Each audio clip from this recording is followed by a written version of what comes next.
Dear children, you have mainly studied in grammar about transformation, synthesis, narration and syntax. Let's say start transformation. आइए हम transformation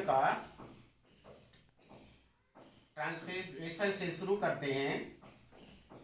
transformation क्या है? आपने high school में पढ़ा है चेंज.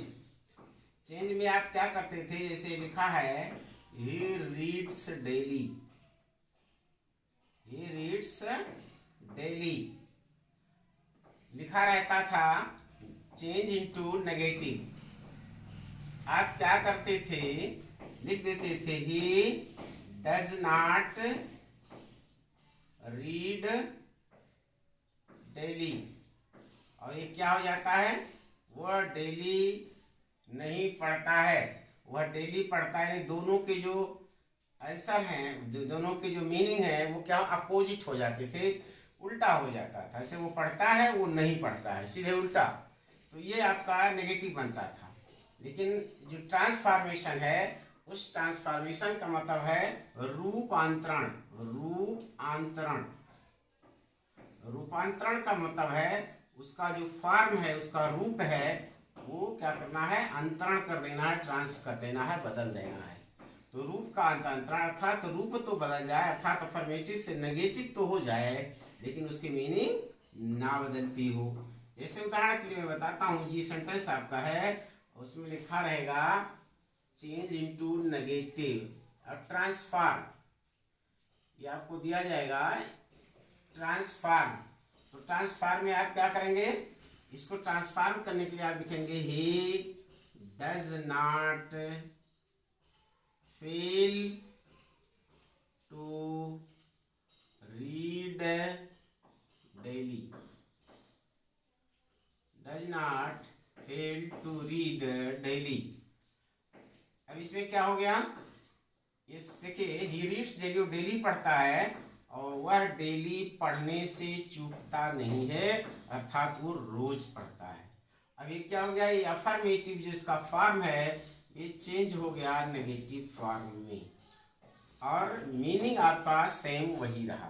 तो इस तरीके से ट्रांसफॉर्म का मतलब है रूप उसका बदल जाए, लेकिन मीनिंग में कोई चेंज ना हो. तो चलिए हम शुरू करते हैं. आपका जो फर्स्ट एक्सरसाइज है based on adverb too. TOO is adverb. इसको कैसे करते हैं उसका एक नियम है. सब्जेक्ट है प्लस हेल्पिंग वर्ब या वर्ब. हेल्पिंग वर्ब रहता है, इसी को लिंकिंग वर्ब भी कहते हैं. फिर यहाँ टू होता है, यहाँ पर कोई एडजेक्टिव रहती है, एडजेक्टिव है. उसके बाद फिर टू रहेगा, फिर V1 रहेगा या BE रहेगा. उसके बाद अगर कुछ है तो सेम ऐसे लिखा रहेगा. जनरली जो सेंटेंस है बेस्ड ऑन एडवर्ब टू इस तरीके से लिखा जाता है. और ये लिखा जाएगा रिमूव टू. आपके यहाँ लिखा रहेगा रिमूव टू. आप करेंगे क्या? इसको इस नियम पर बदल देंगे. देखिए मैं लिखता हूँ सब्जेक्ट, हेल्पिंग वर्ब आपका वही रहेगा, टू जो है बदल जाएगा सो में, एडजेक्टिव आपका वही रहेगा. उसके बाद बैट लिखेंगे, फिर सब्जेक्ट होगा, फिर कैन या कुड होगा, प्लस नॉट होगा, फिर V1 या BE होगा, V1 या BE होगा, प्लस जो होगा वो उतार लिया जाएगा.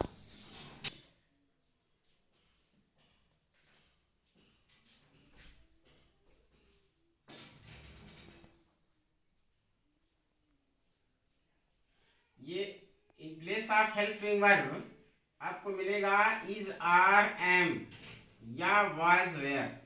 अगर इज आर एम रहेगा तो इस कैन कुड की जगह पर आप कैन का प्रयोग करेंगे, और वाज वेयर रहेगा को कुड का करेंगे। ये दो चीजें आपको ध्यान रखना है। जैसे सपोर्ट में लिखता हूं he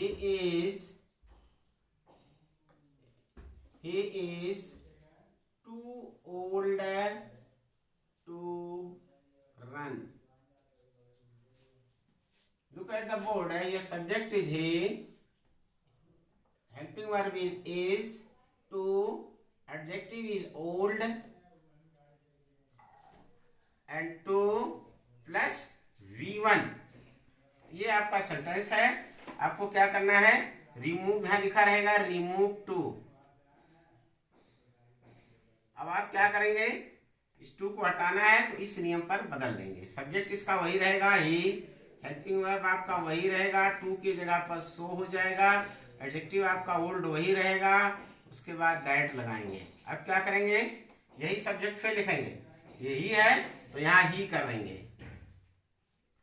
उसके बाद कैन कुड में से कोई एक, अभी हमने बताया आपको ये आरएम रहेगा तो कैन लगेगा, इसलिए यहाँ कैन हो जाएगा। ये आपको नॉट लिखना ही होगा, प्लस V1 कैन नॉट के बाद जो भी बचता है उसको उतार लीजिए। तो यहाँ क्या बचा है, नॉट के बाद आपको ये रन लिखना है, ये हुआ रन। इस तरीके से आपका बदल जाएगा। एक उदाहरण और लेते हैं, देखिए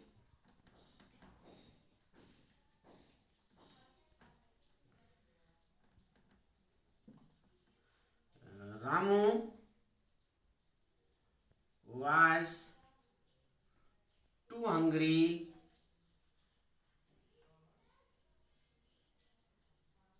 to bear it. देखिए ये सब्जेक्ट है रामू, हेल्पिंग वर्ब आपका वाज हो गया, एडवर्ब टू है, हंग्री एडजेक्टिव है, ये टू है, फर्स्ट फॉर्म ऑफ वर्ब दिया है V1, ये इट लिखा है। तो आपको केवल यहाँ टू तक मतलब है।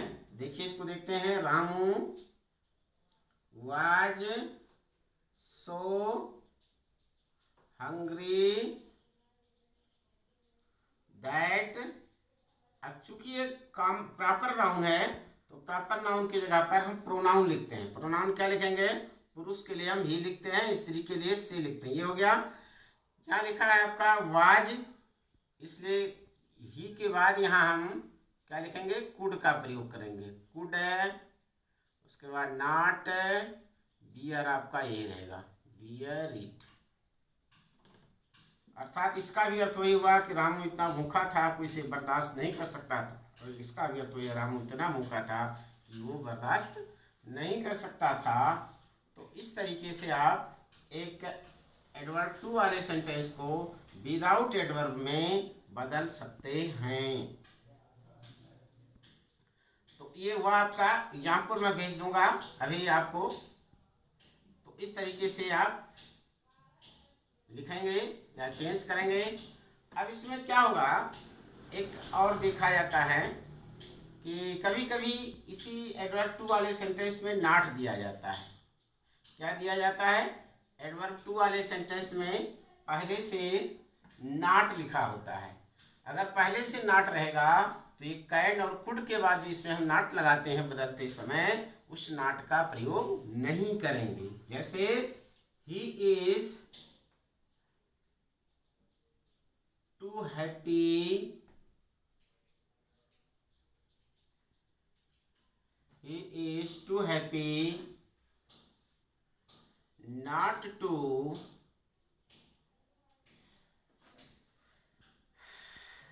help you। ये देखिए नॉट पहले से लगा है, ये इसी नियम पर है। सब्जेक्ट आपका ये है, हेल्पिंग वर्ब इज, ये हो गया too, happy is adjective, plus to, V1 है हेल्प, ऑब्जेक्ट है इसका यू। तो इस सेंटेंस में दिया है, आप क्या करेंगे, इस रूप में बदलेंगे, लेकिन क्या करेंगे, नॉट को हटा देंगे। जैसे he is so happy that he can help you, मतलब नॉट हट जाएगा कैन कुड के बाद। एक और देखते हैं, Sita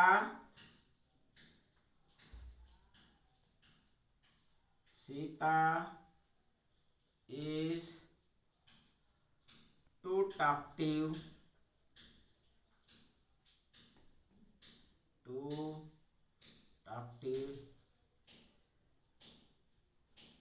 Sita is too talkative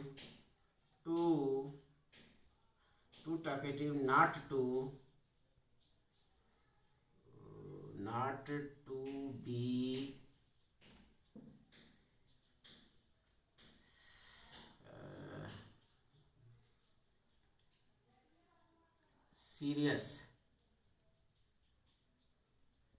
serious के जगह पर हम लिख देते हैं is too talkative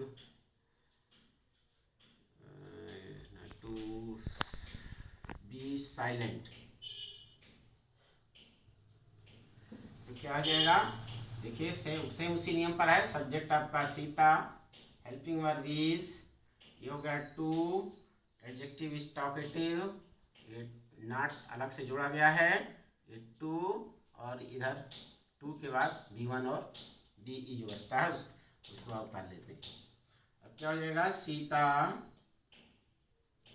is so talkative that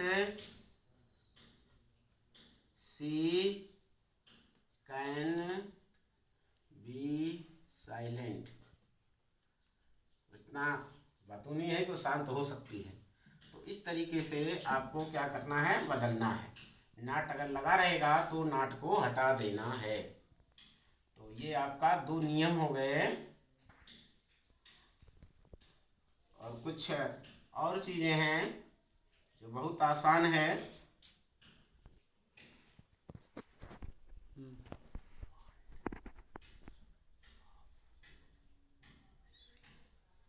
यहाँ देखिए, कभी कभी ये जो 2 तो रहेगा, लेकिन वहां आपको 2 + B1 या BE नहीं मिलता है। तो 2 + B1 और BE यानी फर्स्ट फॉर्म वर्ब BE नहीं मिलता है, तो आप क्या करेंगे, 2 को सीधे हटा देंगे और इसके जगह पर आप लिख देंगे एक्सट्रीमली ओवर, जो भी इच्छा कहे वो लिख सकते हैं। जैसे he is too fond of sweet. अब आप क्या करेंगे, इसमें 2 + B1 BE नहीं है, तो क्या लिखेंगे, ही इज, 2 को हटा देंगे, इसकी जगह पर ओवर लिख देंगे, जो रहेगा उतार देंगे, फॉन्ड ऑफ स्वीट। तो इस तरीके से बोलेंगे। दूसरा देखते हैं, सी वाज टू इडियट। इसमें क्या होगा, सी वाज, 2 की जगह पर चाहे जो लिख दीजिए, ओवर एक्सट्रीमली जो भी आपका मन कहेगा वो आप लिख सकते हैं, उसमें कोई दिक्कत नहीं होगी। तो इस तरह आप इसको बदलेंगे। एक्सरसाइज देंगे, वो करना होगा। जो आप कर पाएंगे वो करेंगे, और जो नहीं होगा, एक आध नियम और बचे हैं, उसको कल हम आपको देंगे उस नियम को, और आप उसको बनाइएगा। Thank you.